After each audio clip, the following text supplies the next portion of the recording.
there. The Bills 56% on third down, but it's 3rd and 10 going into the wind. Way down the field. This is going to be 98 yards to Gabe Davis.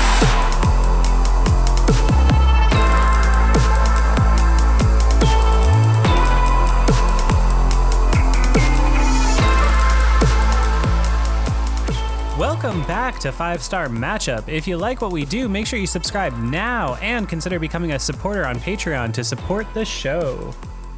Well, that sure was an uncharacteristically happy loss week, wasn't it? We're here in Buffalo to take a look at the very first start at quarterback for young Kenny Pickett, and well, I've got some thoughts. Start this one off with a mishandled kickoff by the Buffalo Bilskis, and stunningly, the Steelers start this one off with one of those plays that'll just get you to believe. And Josh Allen and co take over at their own too. 1st and 10, and it's not Allie McBeal, it's DeMarvin Leal with a vicious swat. And are the Steelers about to stand tall on D? 2 plays later, we get our answer, and it's a resounding and reverberating "Nah, son," as Josh Allen steps and fires one that stretches further than every play in Matt Canada's playbook combined. And before you can blink, the Steelers go from being in a very favorable situation to one of great discomfort. Anyone watch the new Hellraiser movie this weekend? Pretty sure even the Cenobites don't come bearing pain quite as brutal as this. It's okay though, because Mike made Gunner inactive, and unfortunately Steven Sims did his best impression of Jack Sparrow, somehow injuring his eye in pregame warmups, and that results somehow in James Pierre fielding and so obviously botching the kickoff immediately. Why on earth is James Pierre the backup kick returner? Excuse me, what? And the Bills take right back over. Penalty and a negative play knocks Allen back, and he can't connect on 3rd and forever, so McDermott trots out his kicker for the 3. Because rule 1 of the football Cenobites is they cannot cause you pain if they do not first offer you pleasure. The Steelers block the field goal, and despite sustaining some brutal blows, it's just a 7-0 game early on. Alright, let's take a look at what Matty Canada's got on the play sheet. His number 1 play call for the week, the most scripted play of the week, and it's a play action throw to Derek Watt for 1. Who wouldn't love it? 2nd and 9, it's a handoff for negative yardage to the Najman. Stop me if you've heard that one before, and Kenny is immediately in 3rd and forever.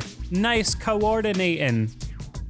Because Kenny doesn't care, he stands in that collapsing pocket and fires a strike outside the numbers to his man George Pickens, who couldn't drop one if he tried, and it's a nice first down for the boys. Another 3rd, and what do you know? It's another calm rookie in the pocket who waits a century and finds Zach Gentry, followed by another slick catch and run for George Finger Pickens, but for whatever reason, with the Steelers in the business zone, Canada decides to take his quarterback down a couple of notches with 2 handoffs that go absolutely nowhere, and an incompletion on 3rd, and despite putting together one of their better drives of the season, the Steelers must settle for a deflating field goal. Bills 7, Steelers 3. Back to Josh Allen, and it seemed like his main game plan today was to take every second the Steelers were willing to give him and simply target whatever guy was closest to number 55, and boy oh boy am I starting to wonder if Devin Bush would even be active if he wasn't a first-round pick. Actually a nice play here by Captain Cam to stop Allen for nothing on a 2nd and 10, and Allen can't find anybody on 3rd and 9, and the Steelers D is quietly hanging a little tough here in the first quarter. Bills convert the easy 3, and it's Buffalo 10, Pittsburgh 3. Back to Kenny P and the Steelers' Ringling Brothers circus of an offense. A nice scramble by number 8 to get out of the pocket, and he fires across his body a little high to Diontae Johnson, and it unfortunately goes right through his hands.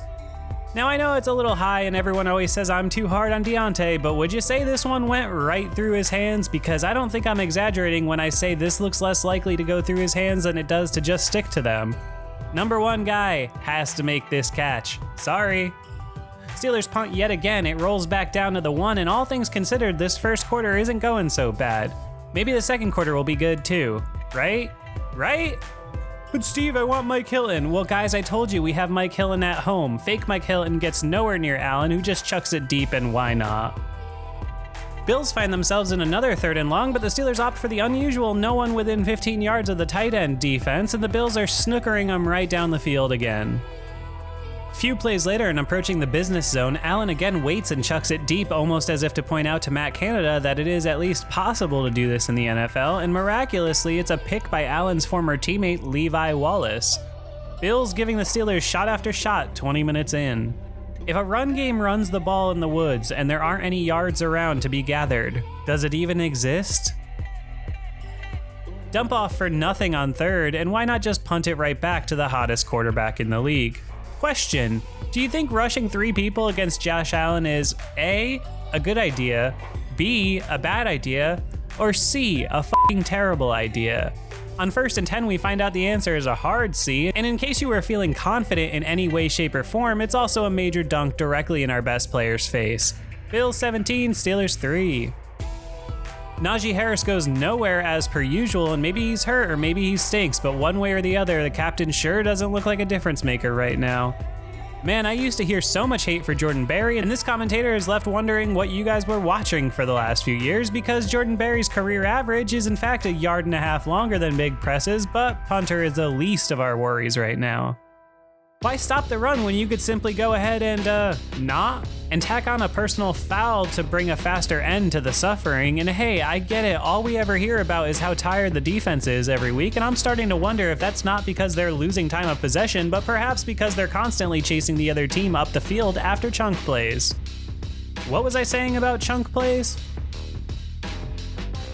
More wide receiver 1 type stuff for Pickens, followed by a very in rhythm catch and run for Zach Gentry, and by some miracle, the Steelers' offense is moving again. 3rd and 5, and George says it's already been too long since he added to his highlight reel, so he drops this absolutely sick catch the giraffe couldn't dream of making, and the Steelers are inside the 20 yet again.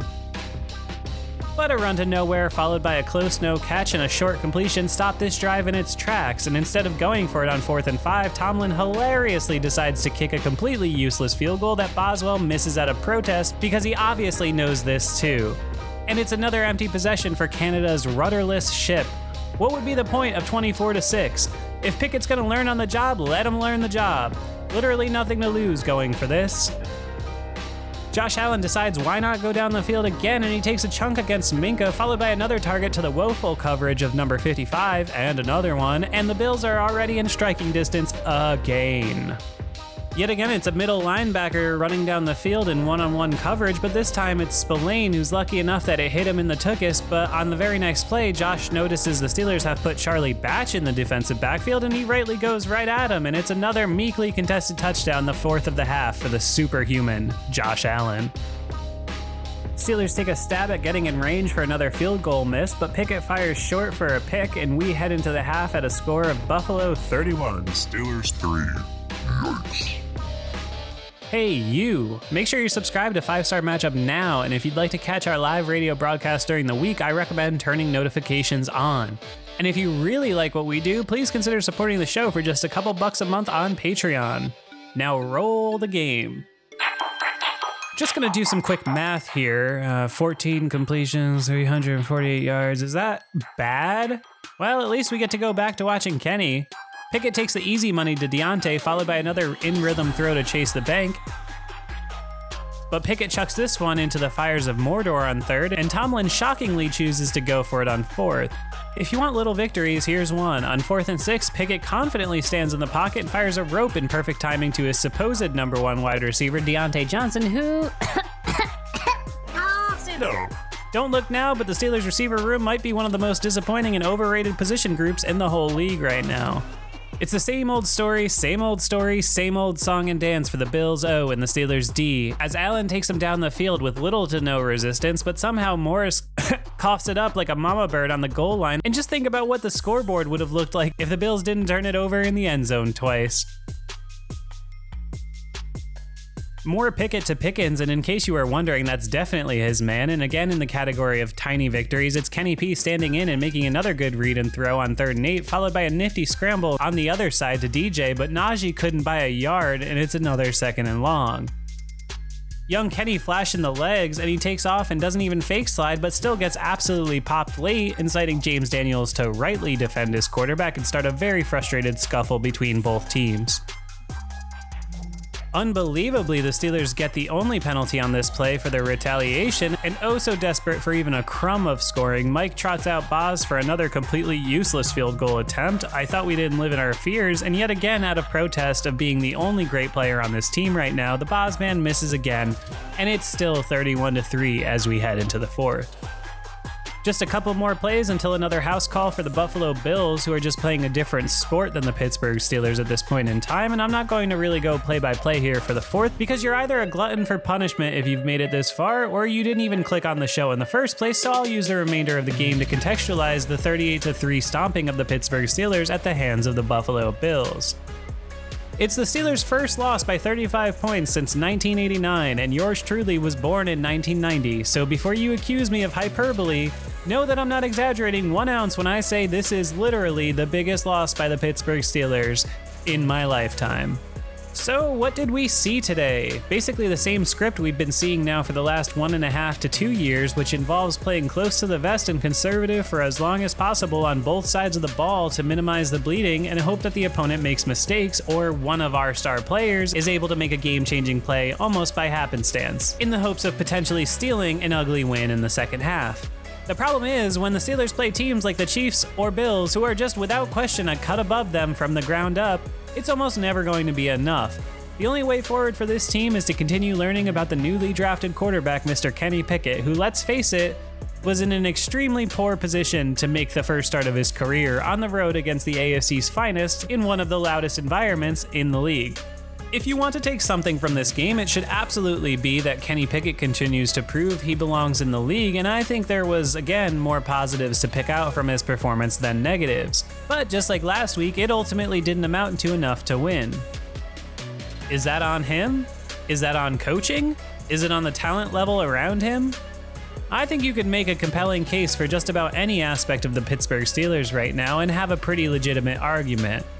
There just isn't a lot going right, and this is a heavily flawed team, starting a rookie quarterback who's been running the scout team his whole career, and sporting a defense that without its star player has proven unable to stop even a mild nosebleed. Couple the on-field performance with the repeated tendency to be 1980s level of conservative, seriously, what was the point of those potential field goals?